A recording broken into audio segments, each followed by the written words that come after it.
할렐루야. 아멘. 아유, 찬양하는데 정말 하나님의 은혜가 너무 감사해서 눈물이 나네요. 예. 오늘도 이 말씀 통해서 우리를 향한 그 하나님의 은혜가 우리 사랑하는 성도님들 한 분 한 분에게 그대로 전달되어지기를 간절히 소망합니다. 오늘 성경에 보니까 한 포도원 주인이 나와요. 그런데 그 포도원 주인이 이제 포도원을 만들었어요. 포도원을 만들고 그리고 산 울타리로 두르고 그 다음에 즙자는 틀도 만들어 놓고 그 다음에 망대, 이 망대라고 하는 건 감시할 수 있는 탑이에요. 혹시 도둑들이 들어올지 아니면 적들이 들어올지 그걸 감시하기 위해서 높은 탑을, 망대를 만들어서 그렇게 모든 것을 잘 준비를 해놨습니다. 그런데 그 주인이 그 멋지게 만든 포도원을 농부들에게 새로 주고 타국에 갔습니다. 시간이 얼마나 지났는지는 모르겠어요. 그런데 이제 그 포도원의 그 모든 열매들이 이제 거둘 때가 되어서 그 포도원의 주인이 그 열매를 얻기 위해 종들을 보냅니다. 그런데 그 포도원에서 열심히 일했던 농부들이 이상한 행동을 하죠. 주인이 보낸 종들을 잡아서 때리기도 하고 심지어 죽이기도 하고 돌로 치기도 합니다. 그런데 여기서 더 이상한 행동은요, 주인의 행동이에요. 그렇게 악한 짓을 한 농부들을 벌하지 않고 두 번째로 또 다른 종들을 보냅니다. 더 많이. 그런데 그 농부들은 주인이 보낸 종들에게 두 번째도 똑같은 짓을 합니다. 때리기도 하고 죽이기도 하고 돌로 치기도 하고. 그래서 결국에 이 포도원 주인이 마지막에는 아들을 보냅니다. 자기의 아들. 그런데 그 아들이 포도원에 도착하니까 그 농부들이 그 포도원 주인의 아들을 잘 대접한 것이 아니라 오늘 성경에 보니까 그를 포도원 밭에 내쫓아내고 그 아들을 죽였다. 그렇게 이야기를 끝맺고 있습니다. 여러분들 혹시 여러분들이 누리고 있는 것, 가지고 있는 것 중에 내게 아닌데 마치 내 것처럼 생각되는 것들이 혹시 뭐가 있을까요? 어릴 적에 친구 집에 전화를 할 때, 그때는 핸드폰이 없었죠. 집 전화로 전화를 할 때 그 친구한테 늘 전화를 걸면 이렇게 얘기를 해요. 부모님이 받으시면 거기 하람이네 집이죠? 하람이 좀 바꿔주세요. 하람이 친구예요. 그렇게 전화를 한 적이 있어요. 그 집이 제 친구 집인가요? 그 아빠 집인가요? 원래는 아빠 집이죠. 그런데 저희는 어릴 적에 그 친구 집에 전화를 하면은 친구네 집이라고 그렇게 물어봤어요. 왜 그랬을까요? 그 친구 집이 그냥 아빠 집이고 아빠 집이 친구 집이니까 그렇게 생각했어요. 어릴 적에 우리가 부모님하고 살 때 우리가 살던 집이 사실 소유로 따지면 우리 소유는 아니죠. 우리 부모님의 소유죠. 그런데 우리는 그것이 그냥 마치 내 것인 양 그렇게 생각하고 살았어요. 이런 것도 있지 않을까요? 우리가 지금 숨 쉬는 이 산소, 이거 우리 거 아니죠? 근데 그냥 마음 놓고 이렇게 지금 숨 쉬고 우리 살고 있잖아요. 그리고 또 우리가 마시는 물, 또 지금 요즘엔 너무 덥긴 하지만 하늘에서 내려쬐는 햇볕, 그리고 하늘에서 내리는 비, 이 모든 것이 사실 우리의 것은 아니죠. 우리가 만든 것도 아니고 우리가 돈을 주고 구매한 것도 아니고. 그런데 마치 그런 것들은 우리 것이냐 그렇게 착각하며 살아갑니다. 오늘 이 포도원에서 열심히 일했던 농부들, 이 농부들이 주인이 열매를 얻기 위해서 보낸 종들을 때리고 죽이고 돌로 친 그 이유가 뭔가요? 그들이 포도원을 차지하기 위해서예요. 자, 38절 말씀 우리 같이 한번 읽어볼까요? 38절 말씀 시작. 농부들이 그 아들을 보고 서로 말하되 이는 상속자니 자 죽이고 그의 유산을 차지하자 하고. 아멘. 그 주인이 두 번이나 종들을 보냈을 때 이 포도원 악한 농부들이 그 종들에게 그런 악한 짓을 한 이유는 나와 있지 않았어요. 그런데 마지막 아들을 보냈을 때 이 악한 농부들이 이야기한 내용이 바로 그들의 본심이 드러나고 있는 거예요. 이는 상속자니, 그 주인의 아들이라는 거죠. 그 아들은 아버지의 모든 걸 이어받는 상속자라는 거예요. 그러니 저 사람을 죽이고 우리가 이 포도원을 차지하자. 이게 농부들의 마음이었다는 거예요. 근데 우리가 지금 아까 처음에 말씀을 살펴봤지만 정말 이해할 수 없는 건 주인의 마음이에요. 첫 번째 종들을 보냈을 때 그 농부들이 자기가 보낸 종들을 때리고 죽이고 돌로 친 그런 악한 일을 했으면 우리 같으면 어떻게 할까요? 당장 군대를 이끌고 가서 그 악한 농부들을 막 벌하겠죠. 그런데 주인은 두 번째 종들을 보내고 세 번째는 아들을 보내요. 그 주인의 마음이 어떤지 한번 말씀해 볼까요? 37절 말씀에 있어요. 37절 읽어보겠습니다. 시작. 후에 자기 아들을 보내며 이르되 그들이 내 아들은 존대하리라 하였더니. 아멘. 이 주인이 아들을 보내면서 가진 마음이 그들이 내 아들은 존대할 것이다.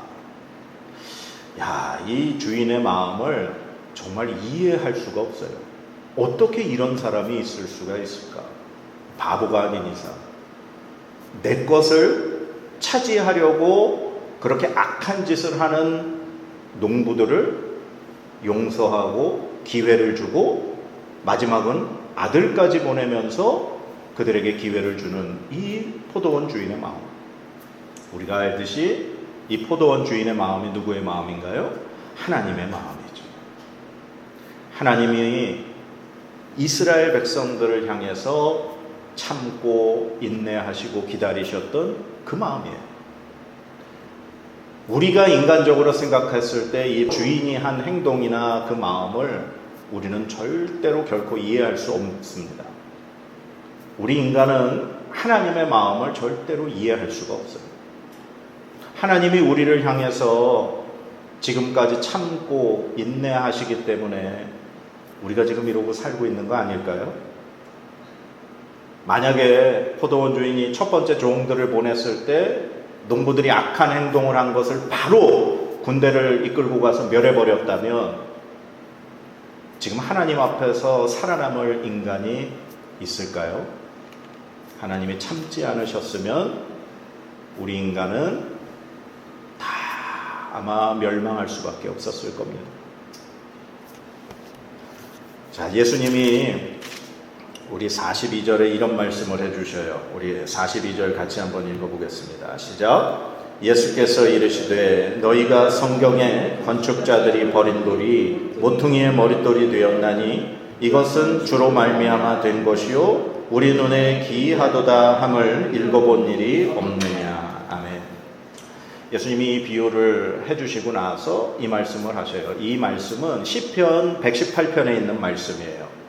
건축자들이 버린 돌이 모퉁이의 머릿돌이 되었다. 이 말씀을 하고 있어요. 이게 이 모퉁이의 머릿돌이라는 이 표현이 두 가지 의미를 담고 있어요. 뭐냐 하면 모퉁이의 머릿돌은 어떤 건물을 지을 때 그 건물에 가장 기초가 되는 기초석이라고 하는 의미가 있어요. 그리고 두 번째는 건물을 다 짓고 난 다음에 이 아치 형태로 된 이 마지막 건물의 지붕을 올릴 때 맨 마지막에 올리게 되는 돌, 그걸 머릿돌이라고 합니다. 그러니까 이 모퉁이의 머릿돌이라고 하는 이 표현은 건물의 기초석과 아니면 마지막에 건물을 마무리하는 지붕의 머릿돌, 이 두 가지 의미를 같이 가지고 있는 단어예요. 근데 건축자들이 돌로 건물을 지을 때 이 돌은 이 건물에 쓸데가 없다 하고서 버린 돌이라는 거예요. 그런데 그 버린 돌이 그 건물의 기초석이 되기도 하고 마지막 중요한 머릿돌이 되기도 한다라고 하는 거죠. 이게 무슨 말씀입니까? 하나님이 에덴 동산을 만드셨죠. 아담과 하와가 그곳에서 만든 건 아무것도 없습니다. 하나님이 모든 걸 만드시고 모든 좋은 것을 거기에 심으시고 아담과 하와를 그곳에 두시면서 그곳을 지키고 다스리게 하셨던 거죠. 그리고 그 안에서 아담과 하와가 모든 것을 누릴 수 있었습니다. 마음껏 니네가 그 모든 열매를 먹어도 된다. 그러나 단 하나, 동산 중앙에 있는 선악을 알게 하는 나무의 열매는 먹지 말아라. 그게 하나님과의 계약이었어요. 아담과 하와가 하나님과의 그 계약을 지킬 때 그들은 에덴 동산의 모든 축복을 마음껏 누리며 살 수 있었던 겁니다. 그러나 하나님과의 계약을 어겼죠. 그래서 결국 아담과 하와는 에덴 동산에서 쫓겨나게 되고 에덴 동산의 모든 것을 잃어버리게 됩니다. 그래서 그것을 바로 실락원이라고 표현을 합니다. 하나님께서 마찬가지로 아브라함이라고 하는 한 믿음의 사람을 선택하셨어요. 그리고 그의 후손들을 통해서 하나님이 이스라엘 백성이라고 하는 하나님의 선택받은 백성으로 만드셨어요. 그들이 무슨 노력으로 애굽에서 탈출을 했습니까? 아무것도 한 게 없습니다. 하나님께서 10가지의 재앙을 통해 그들이 애굽에서 탈출할 수 있도록 만들어 주셨어요. 그들이 광야 40년을 지내는 동안 하나님이 낮에는 구름기둥, 밤에는 불기둥으로 그들을 돌봐주셨어요.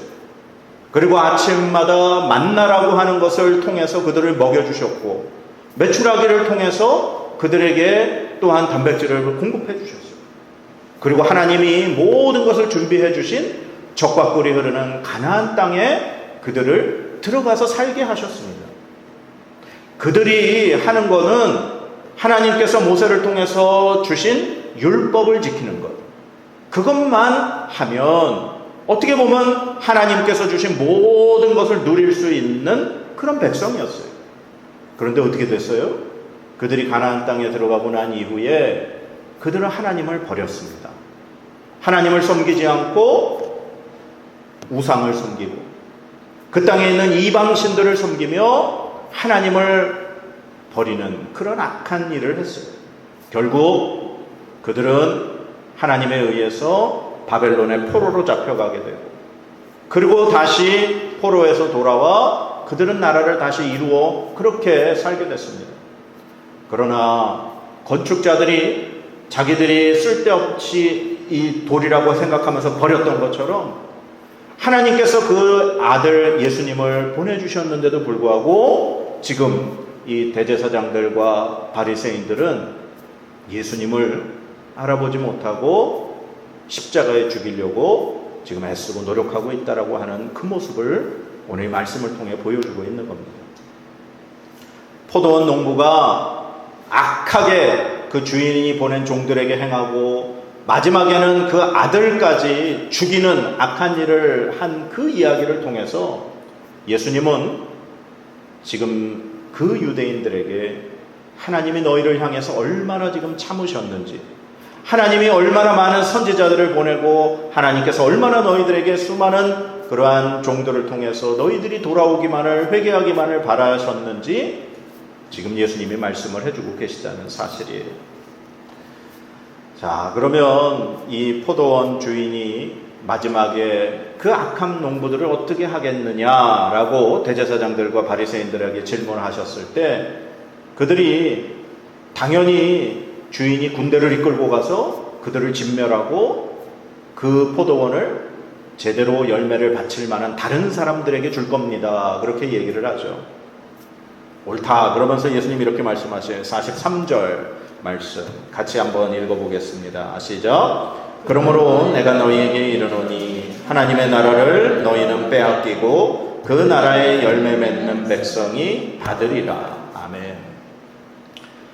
하나님께서 이스라엘 백성들에게 주려고 하셨던 그 하나님 나라 너희는 뺏길 거라고 말씀하셔요.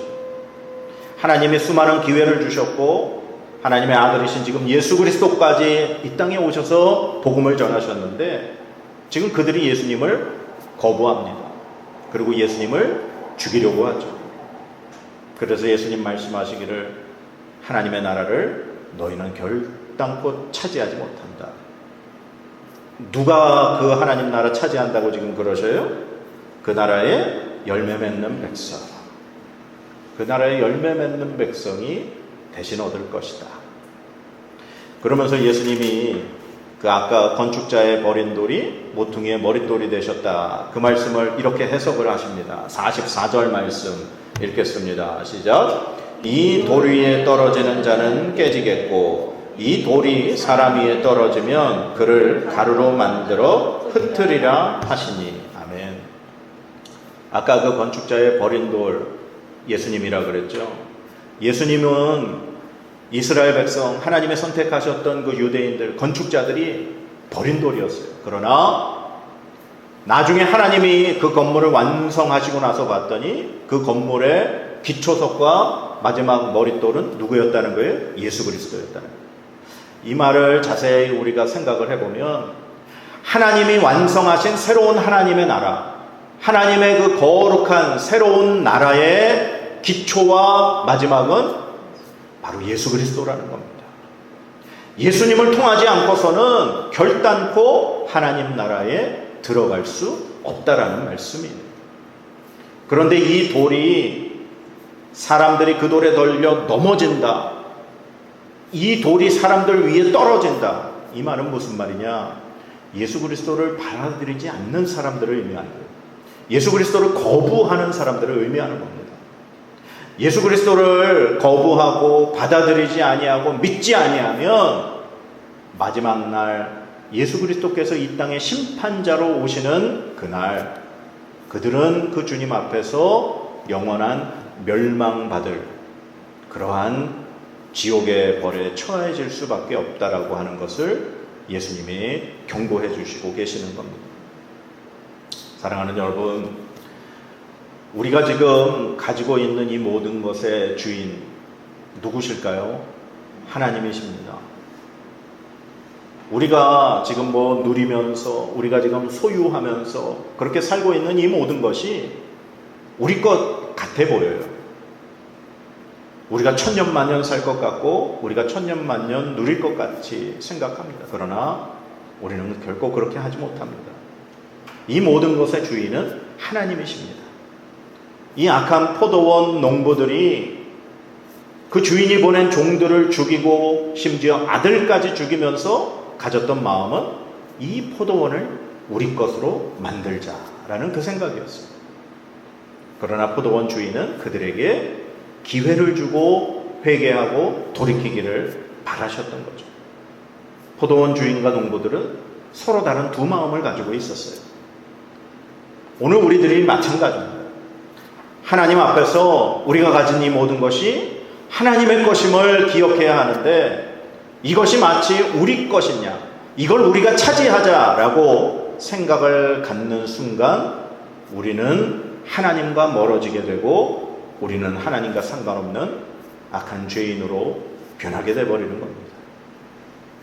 우리는 하나님께서 우리에게 맡겨주신 것을 잠시 지키고 관리하는 청지기인 줄 믿습니다. 하나님께서 때가 되어 우리에게 열매를 원하실 때 우리는 그 주인에게 열매를 돌려드려야 될 그러한 사람들입니다. 누가복음 12장에 어리석은 한 부자의 이야기가 나와요. 부자가 너무나 농사가 잘 돼서 소출이 많았어요. 그런데 창고가 적어요. 그래서 부자가 생각합니다. 야, 창고를 더 크게 짓고 이 곡식들을 잘 채워놓고 내 영혼아 마음껏 편하게 즐기자, 누리자, 그렇게 고백하고 있을 때 하나님께서 그에게 말씀하십니다. 어리석은 자야, 오늘 밤에 내가 내 영혼을 도로 찾으리니 그러면 네가 준비한 그 모든 것이 누구의 것이 되겠느냐. 오늘 이 어리석은 부자 같은 사람이 이 세상에 참 많이 있습니다. 오늘 귀한 말씀을 통해서 하나님은 여러분에게 요청하고 계시는 거예요. 우리는 단지 하나님이 만들어 놓으신 아름다운 포도원에서 하나님의 것을 관리하고 농사를 짓는 농부일 뿐입니다. 하나님은 분명히 때가 되면 여러분에게 열매를 요구하실 거예요. 그때 하나님 앞에 하나님 주신 이 모든 것으로 아름다운 열매를 이렇게 맺게 해주셔서 감사합니다라고 하나님께 돌려드릴 수 있는 저와 여러분의 삶이 되어야 합니다. 그 나라의 열매 맺는 백성, 그 열매 맺는 백성은 누가 맺습니까? 바로 성령 하나님과 함께 살아가는 사람, 하나님과 함께 살아가는 사람만이 그러한 열매를 맺을 수 있는 줄 믿습니다. 저와 여러분이 이 한 주간도 우리의 인생 전체가 하나님과 함께 살아가면서 하나님 주신 아름다운 열매들을 잘 맺어서 하나님 앞에 우리의 이 열매를 올려드릴 수 있는, 돌려드릴 수 있는 그러한 삶이 되어지기를 주님의 이름으로 간절히 축복합니다. 네, 기도하겠습니다.